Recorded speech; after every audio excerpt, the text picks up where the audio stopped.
March 2025 3ನೇ ತಾರೀಕಿನಿಂದ assembly ಪ್ರಾರಂಭ ಆಗ್ತದೆ. ಹೊಸ ವರ್ಷದಲ್ಲಿ ಮೊದಲನೇ ಅಧಿವೇಶನ ಆದದ್ರಿಂದ 3ನೇ ತಾರೀಕು ರಾಜ್ಯಪಾಲರ ಭಾಷಣ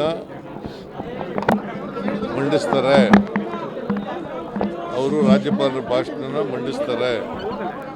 ಅದರ ಮೇಲೆ ಚರ್ಚೆ ಮಂಗಳವಾರ, ಬುಧವಾರ, ಗುರುವಾರ ನಡೀತದೆ. ಶುಕ್ರವಾರ ಅಂದರೆ 7ನೇ ತಾರೀಕು ಶುಕ್ರವಾರ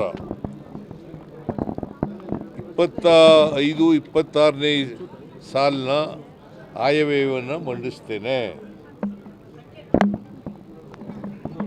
25-26ನೇ ಸಾಲಿನ ಆಯವ್ಯಯ ಮುಂಗಡ ಪತ್ರವನ್ನು ಮಂಡಿಸ್ತೇನೆ. ತಾಳೆಯ ಏನು ಒಳ್ಳೆ ಬೆಂಕಿ ಬಿದ್ದವನ್ನ ಗಡ್ತಿಲ್ಲ. ಅದರ ಮೇಲೆ ಚರ್ಚೆ ನಡೆದು ಅದಕ್ಕೆ ಉತ್ತರನ ಮಾರ್ಚ್ ತಿಂಗಳ ಕೊನೆಯಲ್ಲಿ ಕೊಡ್ತೇನೆ. ಗೊತ್ತಾಯ್ತಾ? ಆಮೇಲೆ ಎಷ್ಟು ದಿನ ನಡೆಸಬೇಕು ಅನ್ನೋದ್ರ ಬಗ್ಗೆ ಬಿಸ್ನೆಸ್ ಅಡ್ವೈಸರಿ ಕಮಿಟಿನಲ್ಲಿ ತೀರ್ಮಾನ ಮಾಡ್ತೀವಿ. ಇವತ್ತು ನಾನು ಬೇರೆ ಬೇರೆ ಇಲಾಖೆಗಳ ಜೊತೆಯಲ್ಲೆಲ್ಲ ಸಭೆ ಮಾಡಿದ್ದೀನಿ.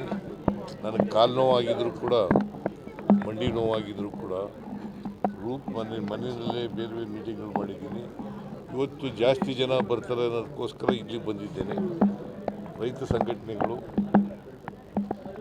ಎಲ್ಲ ಮುಖಂಡರುಗಳೆಲ್ಲ ಬಂದಿದ್ದರು. ಅವರ ಅಭಿಪ್ರಾಯಗಳನ್ನು ಕೊಟ್ಟಿದ್ದಾರೆ.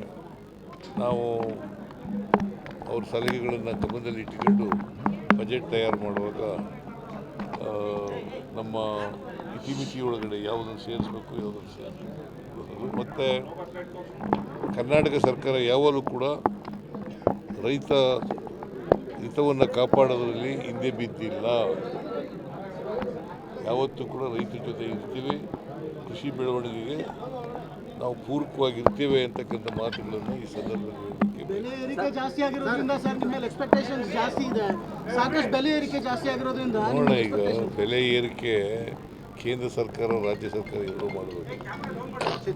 ಬೆಲೆ ಏರಿಕೆಗೂ ಕೇಂದ್ರ ಸರ್ಕಾರದ ಮೇಲೆ ಹೆಚ್ಚು ಭಾರ ಇರ್ತಕ್ಕಂಥದ್ದು. ಅವರು ಕೂಡ ಬೆಲೆ ಏರಿಕೆಗೆ ಒತ್ತನ್ನು ಕೊಡ್ತಕ್ಕಂಥದ್ದು ಮಾಡಬೇಕು. ನಾವು ರಾಜ್ಯ ಸರ್ಕಾರ ಏನು ಮಾಡಲಿಕ್ಕೆ ಸಾಧ್ಯ ಆಗ್ತದೆ ಅದನ್ನು ಮಾಡ್ತೀವಿ. ಜಲಜೀವನ ಮಿಷನ್ ತಾವು ಮೊನ್ನೆ ಟ್ವೀಟ್ ಮಾಡಿದ್ರಿ. ಸೋಮಣ್ಣ ಅವರು ಕೌಂಟರ್ ಮಾಡ್ತಿದ್ದಾರೆ. ರಾಜ್ಯ ಸರ್ಕಾರ ಹಣವನ್ನು ಖರ್ಚು ಮಾಡಿಲ್ಲ, ಹಂಗಾಗಿ ನೀವು ಖರ್ಚು ಮಾಡಿದ ಹಣ ಕೊಡ್ತೀವಿ ಅಂತ ಹೇಳ್ತಿದ್ದಾರೆ. ಇಲ್ಲ, ಖರ್ಚು ಎಲ್ಲ ಮಾಡಿದ್ದೀವಿ. ಅವರು ನಾವು ನಮ್ಮ ವೇಗಕ್ಕೆ ಅನುಗುಣವಾಗಿ ಅವ್ರು ಮಾಡ್ತಾ ಇಲ್ಲ. ಕೇಂದ್ರ ಸರ್ಕಾರದ ಪಾಲನ್ನು ಕೊಡ್ತಾ ಇಲ್ಲ. ಹಾಗಾಗಿ ನಾವು ಅದನ್ನು ಟ್ವೀಟ್ ಮಾಡಿದ್ದೆವು. ಆಮೇಲೆ ಮೆಟ್ರೋ ರೈಲ್ ಇದೆಯಲ್ಲ, ಅದರ ದರ ನಿಗದಿ ಮಾಡ್ತಕ್ಕಂಥವರು ಕೇಂದ್ರ ಸರ್ಕಾರ ಅಪಾಯಿಂಟ್ ಮಾಡೋದು ಕಮಿಟಿನ. ಆ ಕಮಿಟಿನಲ್ಲಿ ಇಬ್ಬರು ಕೇಂದ್ರ ಸರ್ಕಾರದವರು ಇರ್ತಾರೆ, ಒಬ್ಬರು ರಾಜ್ಯ ಸರ್ಕಾರದವರು ಇರ್ತಾರೆ. ಅಟಾನಮಸ್ ಬಾಡಿ ಆದರೂ ಕೂಡ ಅದು ಮೆಟ್ರೋ ರೈಲನ್ನು ಕೇಂದ್ರ ಸರ್ಕಾರ, ರಾಜ್ಯ ಸರ್ಕಾರ ಎರಡೂ ಸೇರಿ ಮಾಡತಕ್ಕಂಥದ್ದು. ಬೆಲೆ ನಿಗದಿ ಮಾಡೋರು ನಾವು ಪ್ರಪೋಸಲ್ ಕೊಡ್ತೀವಿ, ಬೆಲೆ ನಿಗದಿ ಮಾಡಿ ಅಂತ ಹೇಳೋದು ಅಷ್ಟೇ. ಬಟ್ ಬೆಲೆ ನಿಗದಿ ಮಾಡ್ತಕ್ಕಂಥ ಕಮಿಟಿ ಇದೆಯಲ್ಲ, ಅವರು ಮಾಡೋದು. ಅದರ ಚೇರ್ಮನ್ ಅಪಾಯಿಂಟ್ ಮಾಡೋರು ಕೇಂದ್ರ ಸರ್ಕಾರ. Retired high court judge of the Tamil Nadu. Sir, ಈಗ ಸರ್ ಅನ್ನ ಭಾಗ್ಯದು 5 ತಿಂಗಳಿಂದ ಬಂದಿಲ್ಲ ಹಣ, ಗೃಹಲಕ್ಷ್ಮಿದು 3 ತಿಂಗಳಿಂದ ಬಂದಿಲ್ಲ ಅನ್ನೋ. ಯಾರು ಹೇಳಿದ್ರು? ಬಂದಿಲ್ಲ. 5 ತಿಂಗಳು ನೋಡಪ್ಪ, ಯಾವುದನ್ನು ಕೂಡ ನಿಲ್ಲಿಸೋ ಪ್ರಶ್ನೆನೇ ಇಲ್ಲ. ನಂಬರ್ 1 ಪಾವತಿ ಮಾಡದೆ ಹೋದ್ರೆ ಮಾಡ್ತೀವಿ. ಸರ್, ಯಾಕೆ ಲೇಟ್ ಆಗ್ತದೆ? 5 ತಿಂಗಳು 3 ತಿಂಗಳದೆಲ್ಲ ಯಾಕೆ ಆಗ್ತಿದೆ ಅಂತ? 5 ತಿಂಗಳು 3 ತಿಂಗಳು ಪೆಂಡಿಂಗ್ ಇದೆ ಅಂತ.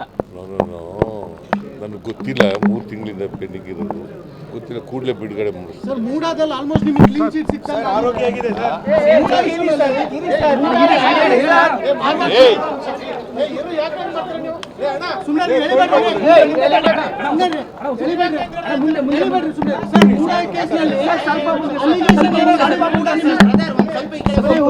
ಅಲಿಗೇಷನ್ ಏನೇ ಮಾಡಿದ್ರು ಕೂಡ ಆಲ್ಮೋಸ್ಟ್ ಕ್ಲೀನ್ ಚಿಟ್ ಕೊಟ್ಟಂಗಾಗಿದೆ.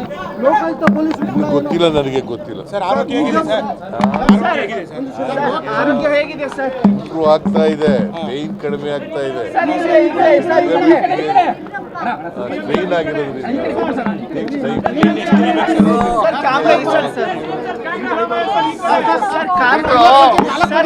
ಸಂಬಂಧಪಟ್ಟಂತೆ ಕಂಟೆಂಪ್ಟ್ ಪಿಟಿಷನ್ ಆಗಿದೆ. ರಾಜ್ಯ ಸರ್ಕಾರದ ನಿರ್ದೇಶನ ಕೊಡುವ ಹೈಕೋರ್ಟ್ ಅಲ್ಲಿ ಸರ್ ಇಲ್ಲಿ ಕಂಟಿನ್ಯೂ ಜಿಲ್ಲಾ ಪಂಚಾಯತ್ ತಾಲೂಕು ಪಂಚಾಯತ್ ಚುನಾವಣೆ ಮಾಡಲಾಗ್ತ ಕಂಟೆಂಪ್ಟ್ ನಾವು ತಯಾರಾಗಿದ್ದೀವಿ. ಯಾವಾಗ ಹೇಳಿದ್ರು ಹೈಕೋರ್ಟ್ನವ್ರು ಯಾವಾಗ ಹೇಳ್ತಾರೆ ಅವಾಗ ಚುನಾವಣೆ ಮಾಡಕ್ಕೆ ತಯಾರಾಗಿದ್ದೀವಿ. ನಾಯಕತ್ವ ಬದಲಾವಣೆ ಬಗ್ಗೆ ಸಾಕಷ್ಟು ಚರ್ಚೆ ಆಗ್ತದೆ. ಇಲ್ಲ, ಹೈಕಮಾಂಡ್